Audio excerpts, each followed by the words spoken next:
నమస్కారం. ప్రతిధ్వనికి స్వాగతం. అకస్మాత్ వరదలతో మరోసారి ఉత్తరాఖండ్ ఉలిక్కిపడింది. అక్కడి ఉత్తర కాశీలోని ధరాలి గ్రామంపై విరుచుకుపడ్డాయి రాకాసి వరదలు. కుంభవృష్టితో ఎగువ ప్రాంతం నుంచి పోటెత్తిన జలప్రవాహం, వరదకు జత కలిసిన బురద దాటికి అనేక హోటళ్లు, ప్రజల నివాసాలు కొట్టుకుపోయాయి. ప్రాణ నష్టం, ఆస్తి నష్టం పూర్తి వివరాలు ఇంకా తెలియాల్సి ఉంది. అలాగే వివిధ విభాగాల సమన్వయంతో విపత్తు నిర్వహణ బృందాలు రంగంలోకి దిగి సహాయ చర్యలు మొదలుపెట్టాయి. అయితే నిరంతరాయంగా కురుస్తున్న వర్షం, తెగిపోయిన రోడ్లతో సహాయ చర్యలు అంత సానుకూలంగా జరగడం లేదు.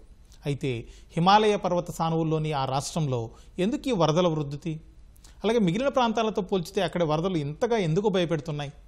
ప్రాణ ఆస్తి నష్టాలు ఎందుకు భారీగా ఉంటున్నాయి? ఈ విపత్తులు చేస్తున్నటువంటి హెచ్చరికలేంటి? ఇదే అంశంపై నేటి ప్రతిధ్వని. మన చర్చలో పాల్గొంటున్నవారు ప్రొఫెసర్ టి శ్రీకుమార్ గారు, భౌతిక శాస్త్ర అధ్యాపకులు. అలాగే ప్రొఫెసర్ కెఎం లక్ష్మణరావు గారు, జేఎన్టీయూహెచ్ విశ్రాంత ఆచార్యులు. డబ్ల్యూజీ ప్రసన్న కుమార్ గారు, ప్రముఖ పర్యావరణవేత్త. డాక్టర్ ఎన్ పూర్ణచంద్రరావు గారు, national centre for earth science studies మాజీ డైరెక్టర్. శ్రీకుమార్ గారు, మరోసారి రాకాసి వరదలతో ఉత్తరాఖండ్ ఉలిక్కిపడింది. అసలు హిమాలయ సానువుల్లోని ఉత్తరాఖండ్ రాష్ట్రంలో ఎందుకు చాలా తరచుగా ఇలాంటి వరదలు వస్తున్నాయి? దానికి కారణాలేంటి?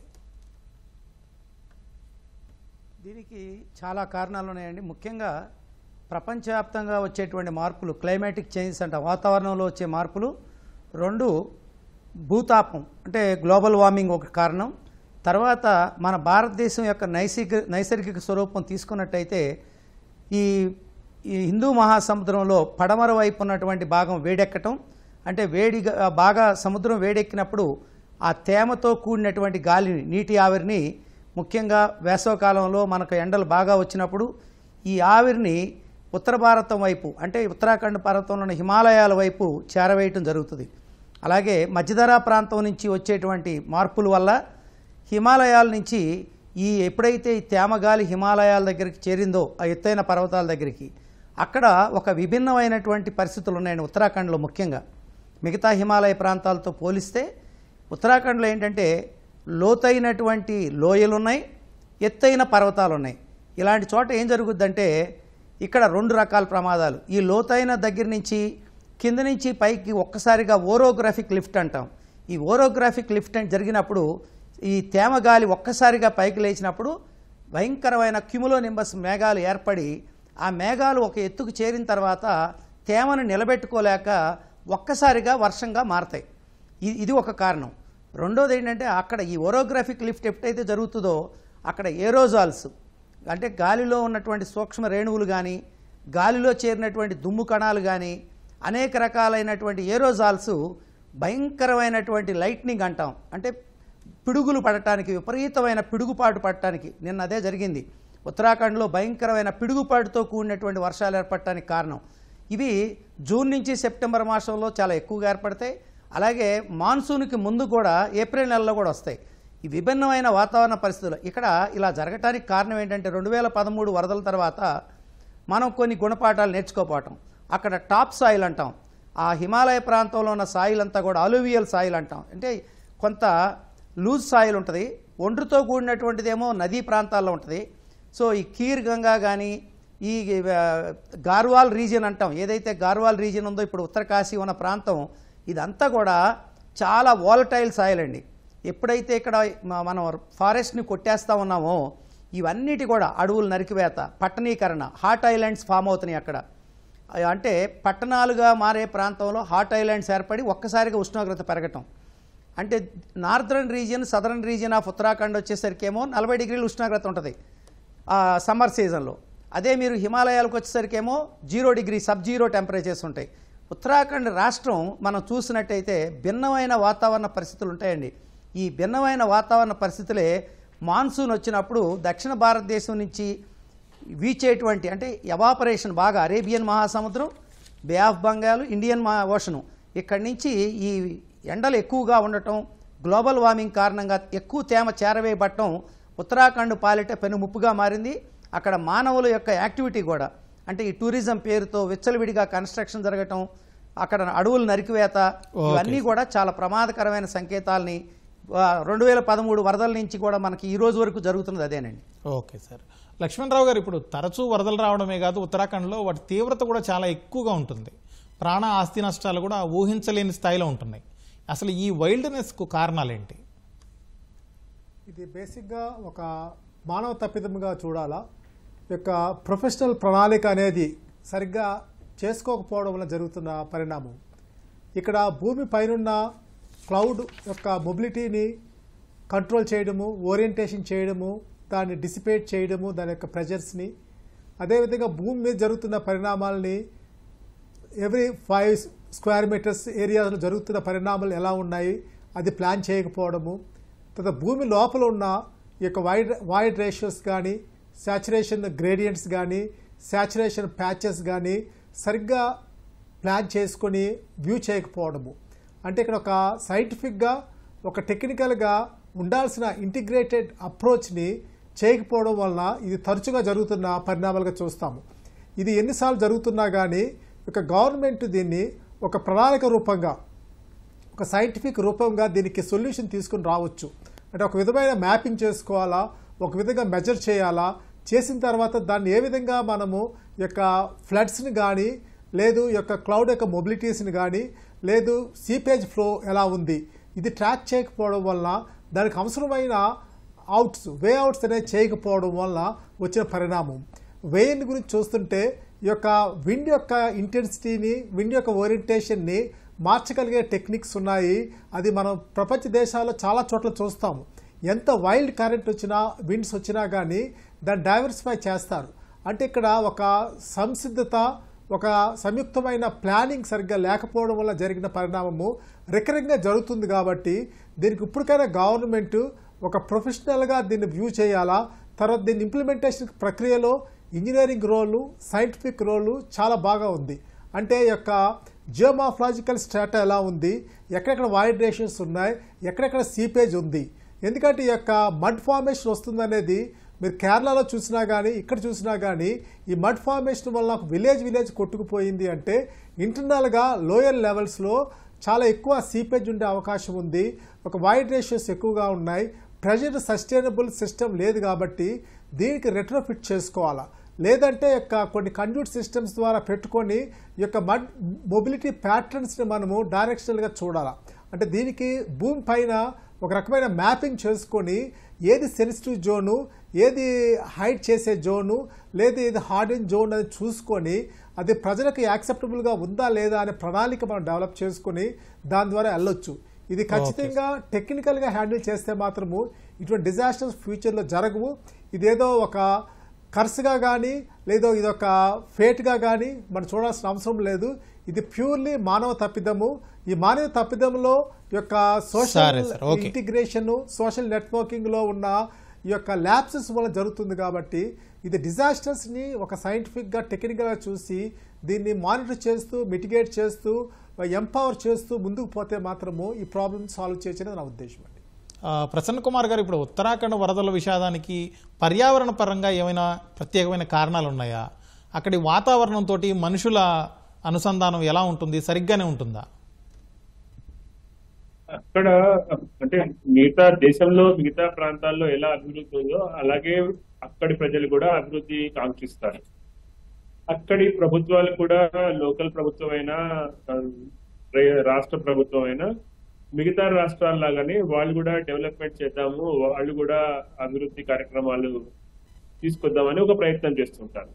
అంటే ప్రజల ఆకాంక్షలు, ప్రభుత్వం ప్రయత్నాలు ఒకవైపు నుంచి ఉంటే అక్కడ ఉండే భౌగోళిక పరిస్థితులు ఒకలాగా ఉన్నాయి. అవి మిగతా ప్రాంతాల్లాగా అక్కడ లేవు. అక్కడ ఉండే కొండలు, అక్కడ ఉండే అంటే హిమాలయాలు అన్నిటికంటే లేటెస్ట్ మౌంటైన్స్ అంటారు. అంటే వాటికి ఎక్కువ పట్టు లేదు అక్కడ ఉండే కొండలకి. ఆ నీళ్లు ఒకవేళ అక్కడ పడితే కొండ జారి కారిపోతుంది, కొండ కూడా జారి కారిపోతుంది, బురదగా వచ్చేస్తుంది. ఆ హిమాలయాల్లో ఉండే వాళ్ళ జనరల్ గా వాళ్ళకు ఉండే ఆలోచనలు, ఆకాంక్షలు మిగతా వాళ్ళకంటే తక్కువే ఉన్నా వాళ్ళకు కూడా మిగతా వాళ్ళలాగానే రోడ్డు కావాలి, వాళ్ళకు కూడా డ్రైనేజ్ కావాలి, వాళ్ళకు కూడా కట్టడాలు కావాలి, వాళ్ళకు కూడా అభివృద్ధి కావాలి అనే ఒక ఆకాంక్ష ఉంది.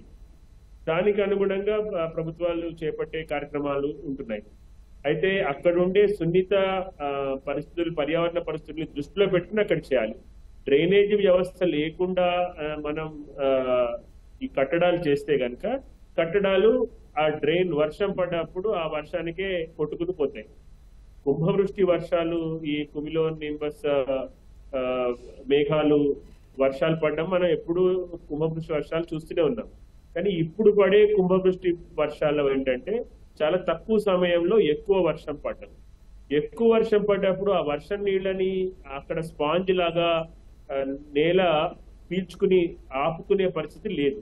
ఎందుకంటే ప్రతి సంవత్సరం వచ్చే వరదలకి ఆ కొట్టుకుపోయే మట్టితో అదంతా ఒకటేసారి పైనుంచి కిందికి ఉధృతంగా వచ్చే నీళ్లుగా ఉంటున్నాయి, కానీ ఒక చోట ఆగే పరిస్థితి లేదు. అక్కడ ఉండే అడవులు కూడా చాలా పెద్ద ఎత్తున నిర్మూలన జరిగింది.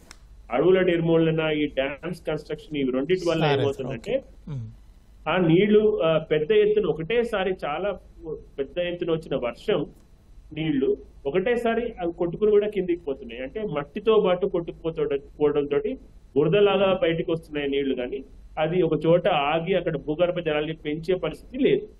సో ఇది మనకి మెయిన్ కారణంగా ఉంది అక్కడ మన పర్యావరణ పరంగా. పూర్ణచంద్రరావు గారు, ఇప్పుడు భౌగోళికంగా ఉత్తరాఖండ్ ఉన్నటువంటి ప్రదేశం ఎలాంటిది, ఏ విధంగా ఉంటుంది? అలాగే ఆ హిమాలయ ప్రాంతంలో వరదలు, భూకంపాలు ఎక్కువగా వస్తూ ఉండడానికి కారణాలు ఏంటి, ఎందుకు వస్తున్నాయి అసలు? ఇప్పటికైనా ఏమైనా కనుక్కున్నారా దాని కారణాలని? ఉత్తరాఖండ్ హిమాలయ పర్వతాల దగ్గర ఆనుకొని ఉన్నది. అంటే దీన్ని హిమాలయన్ సైస్మిక్ బెల్ట్ అంటాము. సో ఇది it's a very famous tectonic boundary అన్నమాట. అంటే ఏంటంటే ఇటు ఇక్కడ భారత ఖండం, అటు యూరేషియా ఖండం ఢీకొనడం వల్ల సుమారు 5 కోట్ల సంవత్సరాల క్రితం ఈ ఢీకొనడం వల్ల ఇక్కడ హిమాలయ పర్వతాలు ఏర్పడ్డాయి అన్నమాట. అంటే అంతకుముందు పర్వతాలు లేవు మనకి. సుమారు 5 కోట్ల సంవత్సరాల క్రితం ఫామ్ అయినాయి హిమాలయాస్. అయితే క్రమక్రమంగా ఈ హిమాలయాల ఎత్తు పెరగడం వలన, తర్వాత ఈ ప్లేట్ల యొక్క ఒత్తిడి వలన ఇక్కడ విపరీతంగా మనకి పెద్ద సంఖ్యలో భూకంపాలు వస్తూనే ఉంటాయి అన్నమాట. అది భూకంపాలకు కారణం. ఇప్పుడు ఈ హిమాలయ పర్వతాల్లోనే మనకి చాలా కారణాల వల్ల ఈ ఫ్లడ్స్ కూడా వస్తుంటాయి అన్నమాట. First reason of course is heavy rains. ఇప్పుడు ఈ గ్లోబల్ వార్మింగ్ వల్ల ఇందాక స్పీకర్ చెప్పినట్టుగా మనకి హెవీ రెయిన్స్ వల్ల ప్రెసిపిటేషన్ కూడా ఎక్కువ అయిపోయి, తర్వాత హిమాలయ పర్వతాల మీద నుంచి ప్రవహిస్తున్నటువంటి నదులు అవి ఫ్లడ్ అయిపోవడం వలన మనకి రిపీటెడ్ గా ఫ్లడింగ్, ఆ హిమాలయ ప్రాంతాల్లో ఫ్లడింగ్ అవుతూ ఉంటుంది. ఇది కాకుండా హిమాలయాల పర్వతాల పైన కొన్ని లేక్స్ ఉంటాయి అన్నమాట. వీటిని గ్లేషియల్ లేక్స్ అంటాం. ఈ గ్లేషియల్ లేక్స్ ఏంటంటే ఈ చలి ప్రాంతం ఉంటాన ఫ్రోజన్ అయిపోతాయి అన్నమాట. ఫ్రోజన్ లేక్స్ ఐస్ గా మారిపోతాయి. అయితే ఇప్పుడు ఈ మధ్యకాలంలో గ్లోబల్ వార్మింగ్ పెరగడం వలన టెంపరేచర్ రైజ్ అయ్యి ఈ గ్లేషియల్ లేక్స్ కూడా బ్రేక్ అయ్యి మనకి సడన్ గా ఫ్లాష్ ఫ్లడ్ లాగా వాటర్ పైనుంచి వచ్చేయడం, అది అంటే సర్ప్రైజ్ ఫ్లడ్స్ లాగా వస్తున్నాయి అన్నమాట. కొన్ని వేల లేక్స్ ఉన్నాయి. వాటిని ఇంతవరకు స్టడీ చేయడం జరగలేదు. ఎందుకంటే ఈ లేక్స్ శాటిలైట్ ఇమేజెస్ లో మనకు కనిపిస్తాయి, కానీ ఆ లేక్స్ ని మానిటర్ చేసి అక్కడ పరిస్థితి ఏమిటి, అక్కడ మంచు కరిగిపోయిందా లేదా, దానివల్ల మనకి ప్రమాదం ఉందా, ఇటువంటి ప్రశ్నలను ఈ సైంటిస్టులు డీటెయిల్ గా స్టడీ చేయాలని నా అభిప్రాయం. అది ఇంతవరకు జరగలేదు. చాలా తక్కువగా కొన్ని ఎగ్జాంపుల్స్ మాత్రమే స్టడీ చేయడం జరుగుతుంది. సో దీనివల్ల ఏమవుతుందంటే మనకి టెంపరేచర్ పెరగడం వలన more and more glacial lakes they are bursting and causing floods. దీన్ని గ్లాఫ్ అంటారు, అంటే glacial lake outburst flood.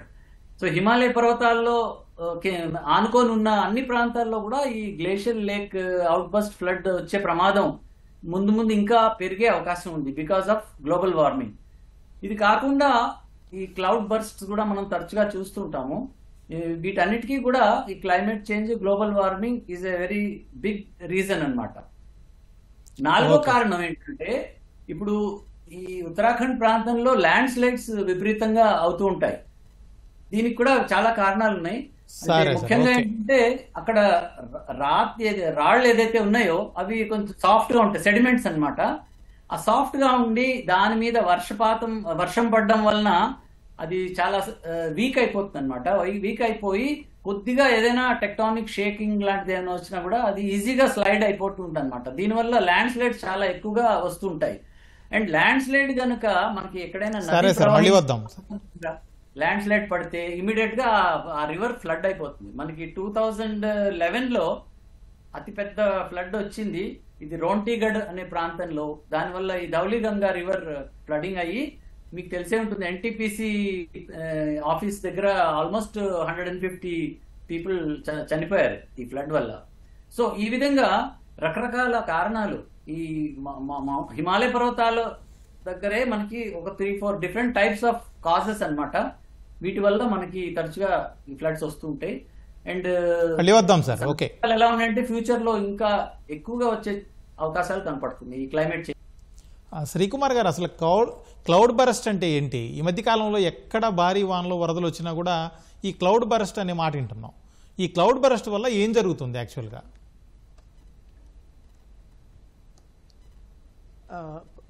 Prasad గారు, ముఖ్యంగా ఈ క్లౌడ్ బరస్ట్ అనే పదం మనం వాతావరణ మార్పులు సంభవించిన దగ్గర నుంచి వింటున్నాం.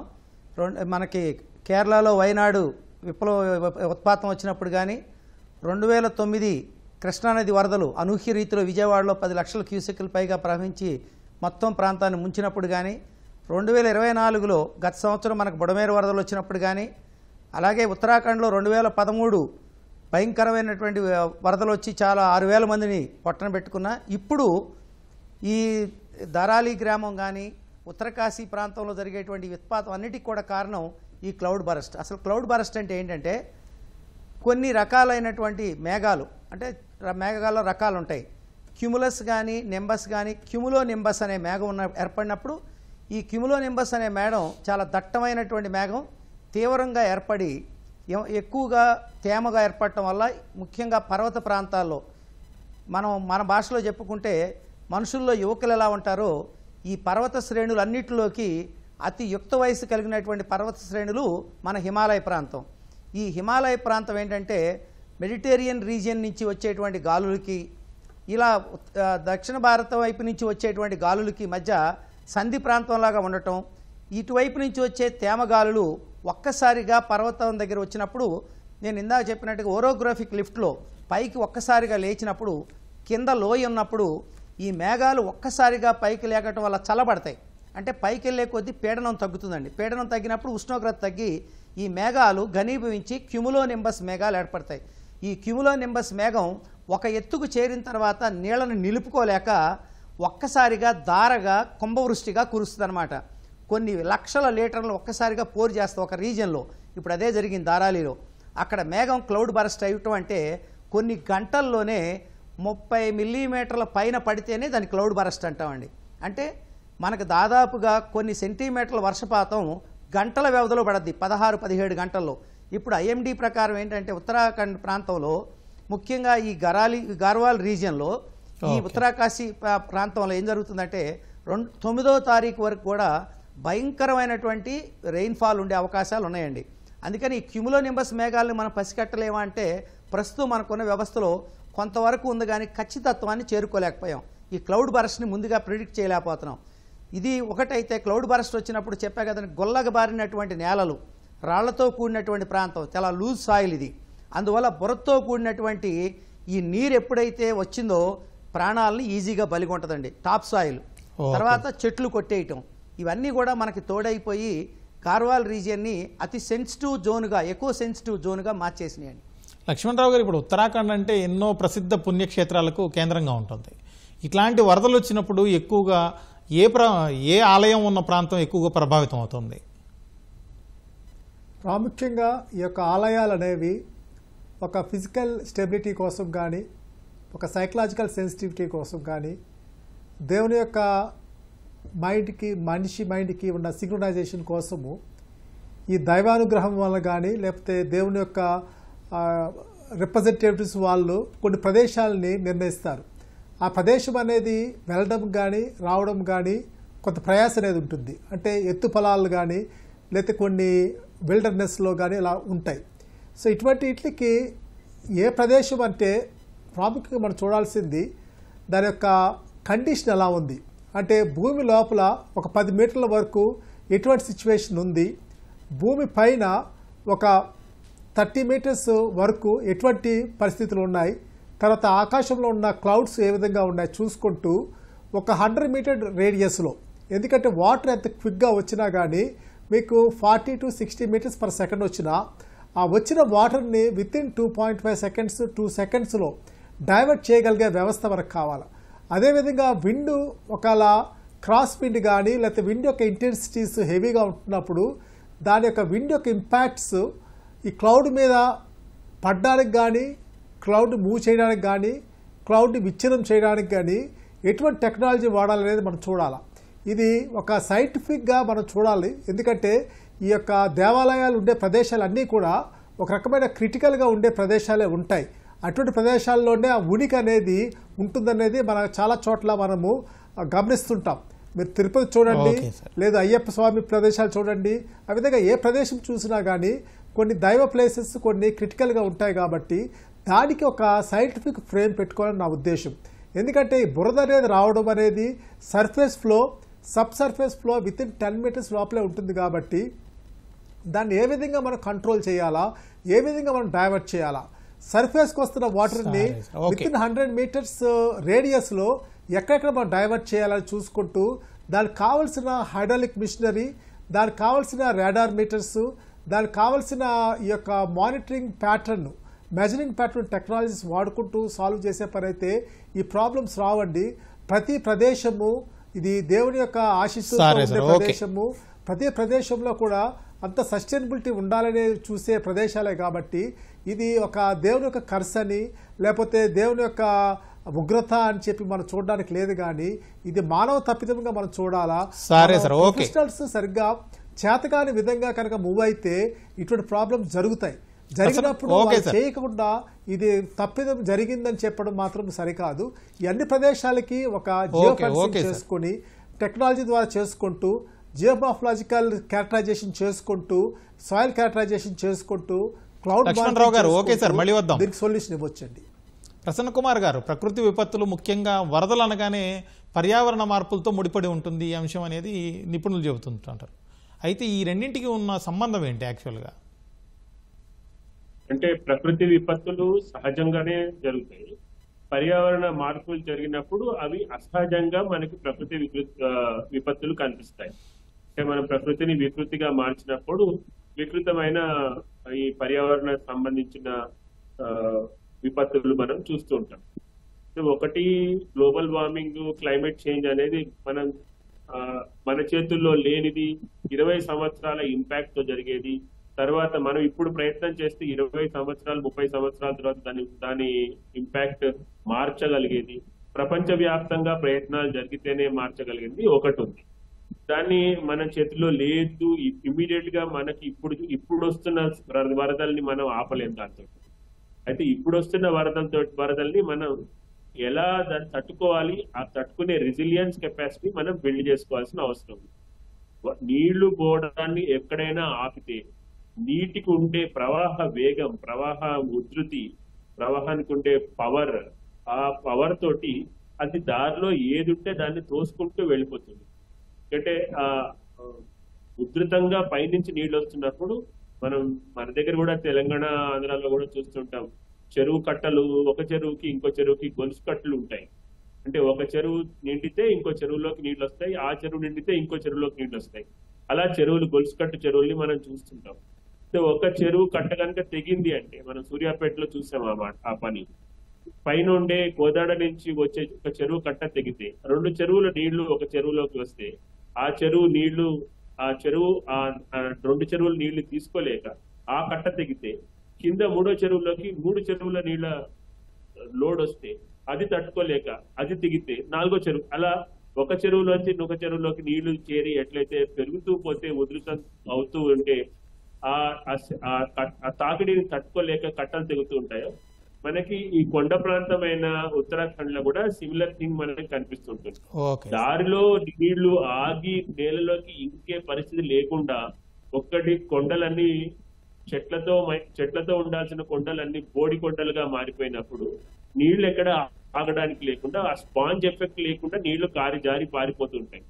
ఆ వచ్చే ఏ దారిలో ఏది అడ్డం ఉంటే దాన్ని కొట్టుకుంటూ పోతుంది. సో దీన్ని మన ప్రకృతి కంటే మనం చేసే వికృతమైన పనుల వల్లనే ఇది జరుగుతుంది.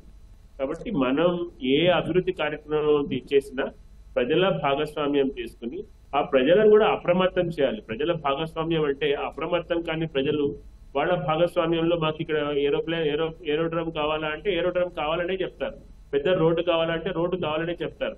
కానీ రోడ్డు వేస్తే నీకు ఈ నష్టం ఉంటుంది, ఈ ఏరోడ్రమ్ కడితే ఈ నష్టం ఉంటుంది అని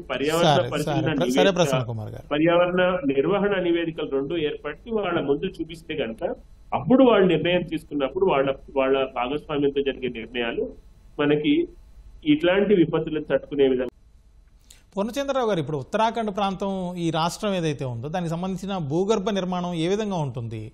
ఆ భూగర్భ నిర్మాణాన్ని అర్థం చేసుకోవడం, ల్యాండ్ స్లైడ్ మ్యాపింగ్లో మన ప్రభుత్వాలు కావచ్చు, ప్రజలు కావచ్చు, ఎంతవరకు పురోగతి సాధించాం? సో ఉత్తరాఖండ్ ప్రాంతమే కాదు, హిమాలయ పర్వతాలకి ఆనుకొని ఉన్న ప్రతి ఏరియాలో కూడా ఇది ఒక పెద్ద సమస్య. ఎందుకంటే ఇక్కడ రాళ్ళు basically they are sediments, soft sediments, and soil is also soft అనమాట.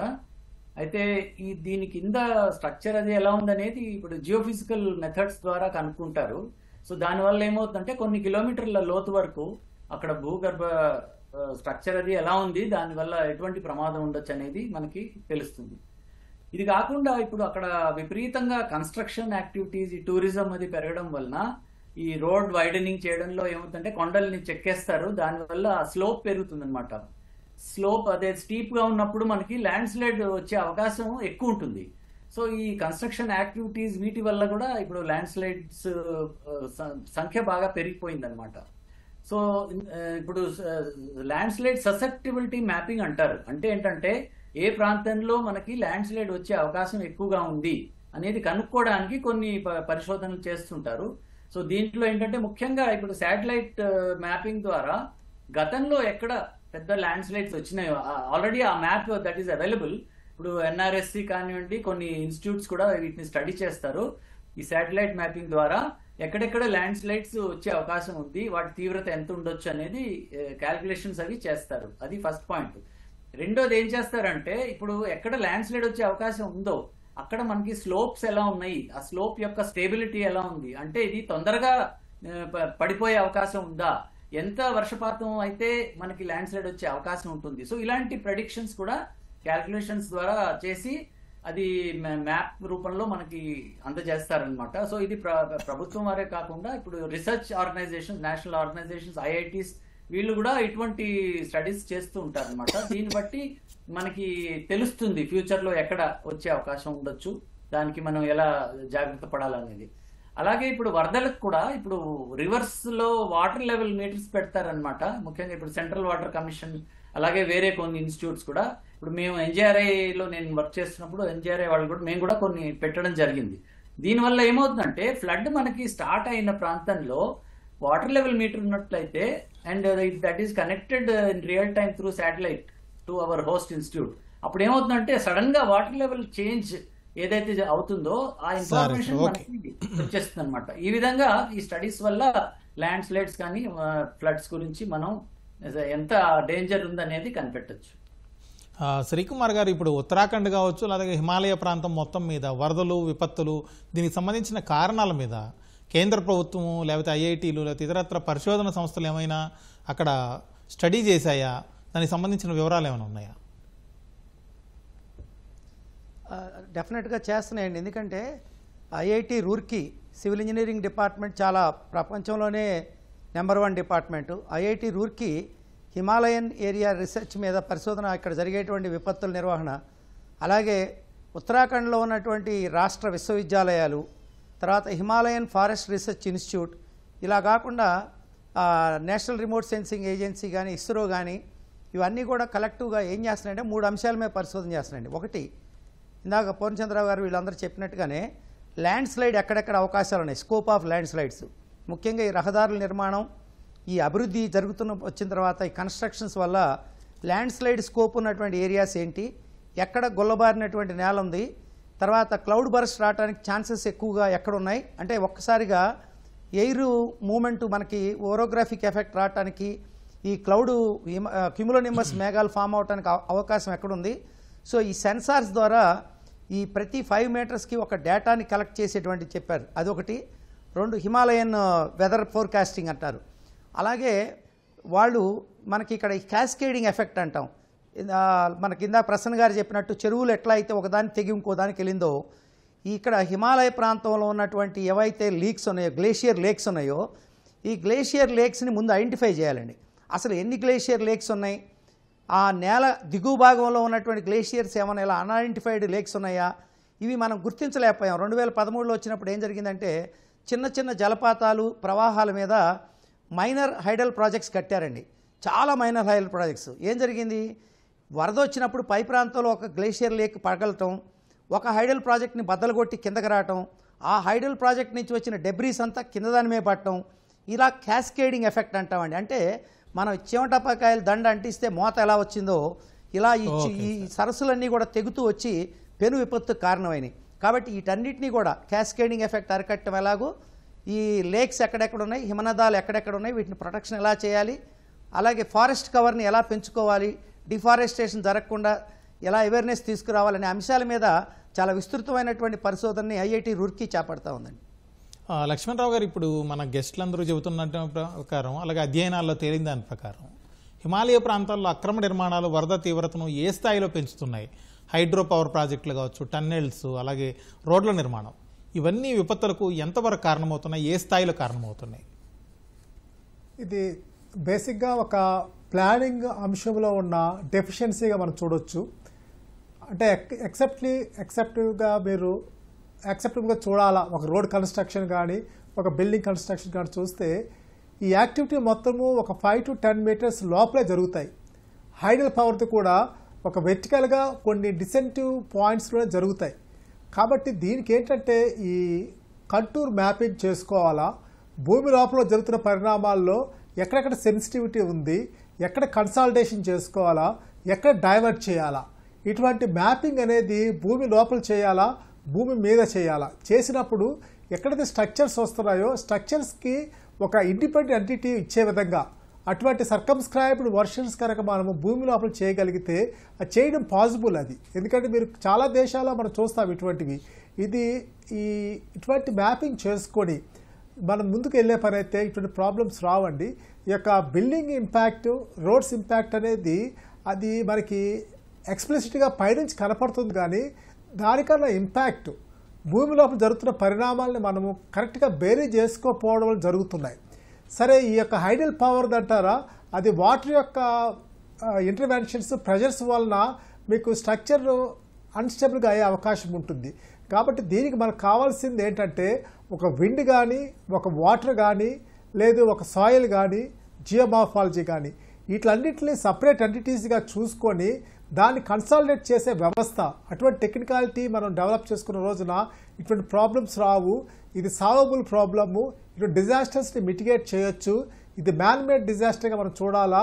మ్యాన్ కంట్రోల్ డిజాస్టర్ మిటిగేషన్ చేయగలిగిన రోజున ఈ ప్రాబ్లం నుంచి మనం బయట రావచ్చని, ఇది సాల్వబుల్ ప్రాబ్లం అని రికరింగ్గా జరుగుతుంది. కాబట్టి గవర్నమెంట్ దీనికి ఒక ఎక్స్క్లూజివ్ ప్రొఫెషనల్ టీమ్స్ పెట్టుకొని రెస్పాన్సిబుల్ ఇంటర్వెన్షన్స్ చేస్తూ ప్రతి area maybe 500 metres by 500 or 100 metres by 100 మీటర్స్లో జరుగుతున్న పరిణామాలు చూసుకుంటూ ఒక స్పేషల్ ఫెన్సింగ్ చేసి స్పెక్ట్రల్ క్యారెక్టరైజేషన్ శాటిలైట్ డేటా ద్వారా చేసుకుంటూ ముందుకెళ్లే పని అయితే ఇది ప్రాబ్లం సాల్వ్ చేయొచ్చు.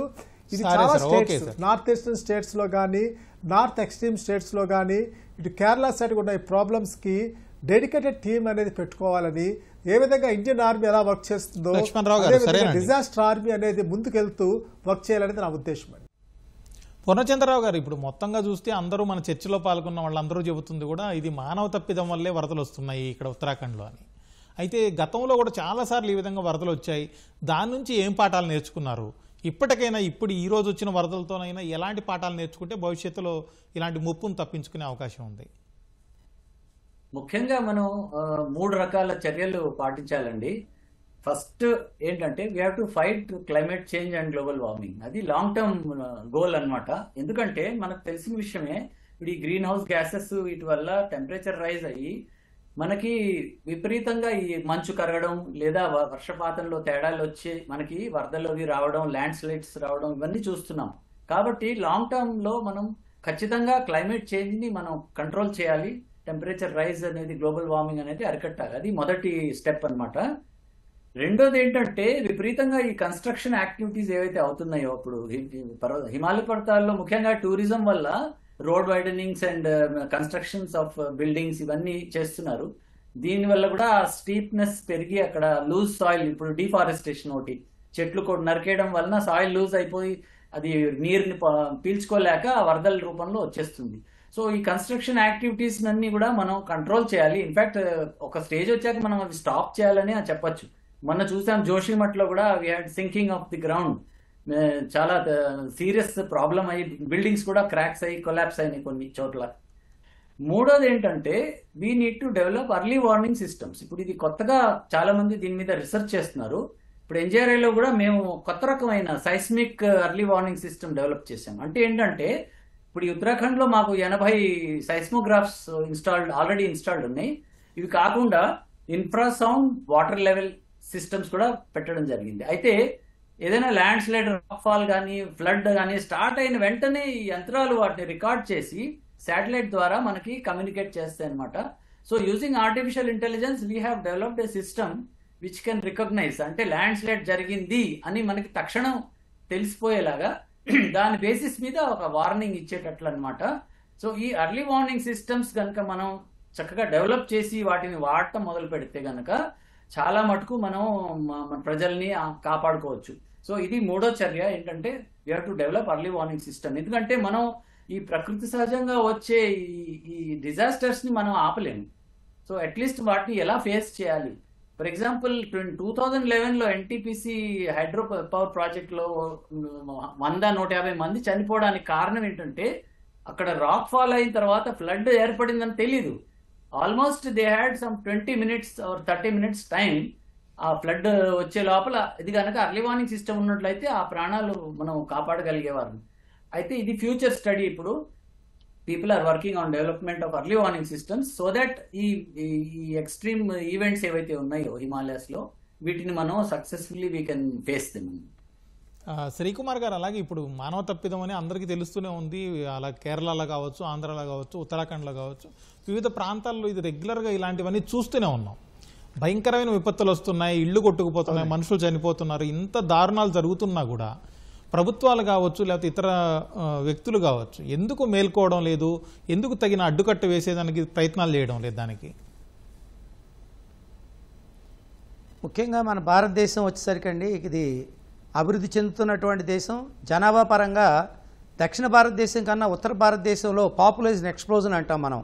ముఖ్యంగా ఈ ఉత్తరాఖండ్ ఇవన్నీ కూడా తీర్థయాత్రల ప్రాంతాల్లో మైగ్రేషన్ బాగా ఎక్కువగా ఉందండి. ఈ టూరిజం పెరిగిన తర్వాత మెయిన్ ల్యాండ్లో ఉన్నటువంటి వాళ్ళు, ప్లెయిన్ ల్యాండ్లో ఉన్నటువంటి వాళ్ళు ఈ హిమాలయన్ రీజియన్లో మనీ బాగా, అంటే ఈ టూరిస్టుల పేరుతో వచ్చేటువంటి ఆదాయం బాగా పెరగడంతో ఈ ట్రాన్స్పోర్టర్స్ కానీ, చిన్న చిన్న బిజినెస్ పీపుల్ కానీ, వీళ్ళందరూ కూడా అంటే అల్పాదాయ వర్గాలన్నీ కూడా అక్కడ చేరిపోతా ఉన్నాయి. వాళ్ళకి హౌసింగ్ కోసం గవర్నమెంట్స్ ఏంటంటే ఇది ఓట్ బ్యాంక్ రాజకీయాలు కాబట్టి మనం అనకూడదు అవన్నీ.